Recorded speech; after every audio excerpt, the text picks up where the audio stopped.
ಮಾನವಿಮಾನರು ನಿನ್ನದು ನನಗೇನು ಮಾನವಿಮಾನರು ನಿನ್ನದು ನನಗೇನು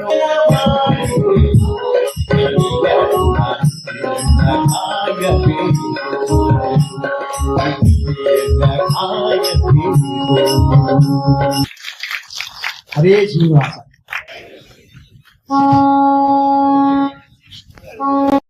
ಕಾಯೋ ಪಂಡರಿ ವಿಠಲ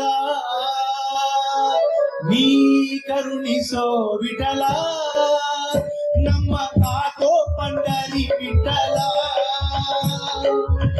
ನೀ ಕರುಣಿಸೋ ವಿಠಲ ನಮ್ಮ ಸಾಕೋ ವಿಠಲ ವಿಠಲ ವಿಠಲ ವಿಠಲ ವಿಠಲ ವಿಠಲ ನೀ ಕರುಣಿಸೋ ವಿಠಲ ನಮ್ಮ ಸಾಕೋ ಪಂಡರಿ ವಿಠಲ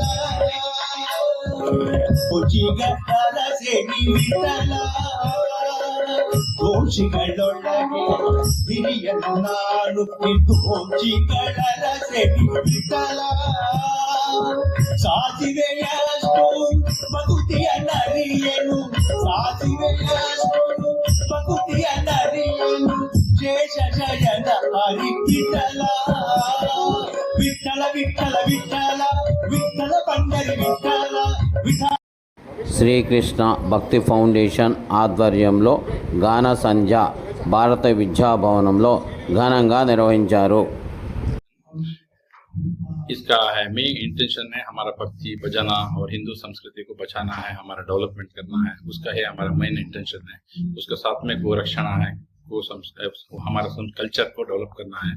बाद में पुराना कल्चर का हमारा संगीत है, भजन है, वो अभी नया जनरेशन में वो खत्म हो रहा है. उसके लिए नया जनरेशन के साथ में हम लोग पुराना कल्चर को, सॉन्ग्स को और हमारा डिवोशन को डेवलप करते जाना चाह रहे हैं. उसके लिए हम लोग गौशाला समाते, बाद में दूसरा अलग अलग कल्चरल प्रोग्राम करते हैं. ऐसी ही बहुत सारा हम लोग सोशल सर्विस भी बहुत करते हैं. फूड डिस्ट्रीब्यूशन है और कोरोना टाइम में भी बहुत करे, बाद में भी दूसरा मंदिर में भजन जाके करते हैं. ये हमारा मेन इंटेंशन है, हमारा कल्चर, हमारा देश का संस्कृति बचा के रखना है. ये 15 साल से कर रहे हैं हम लोग, more than 15 years నుంచి. ఇప్పుడు దగ్గర ఎవ్రీ ఇయర్ ఒక 2 మెయిన్ కల్చరల్ ప్రోగ్రామ్ చేస్తాము. తర్వాత చిన్న ప్రోగ్రామ్ మినిమం ఒక 20-30-40 అట్లా చేస్తాము. తర్వాత ఫుడ్ డిస్ట్రిబ్యూషన్, గోరక్షణ, గోశాలకి ఫుడ్ డిస్ట్రిబ్యూషన్ అదన్నీ చేస్తాం మనం అందరూ కలిసి. How many members attended this program today? Today we are expecting more than 600 people, sir. Thank you so much. Thank you.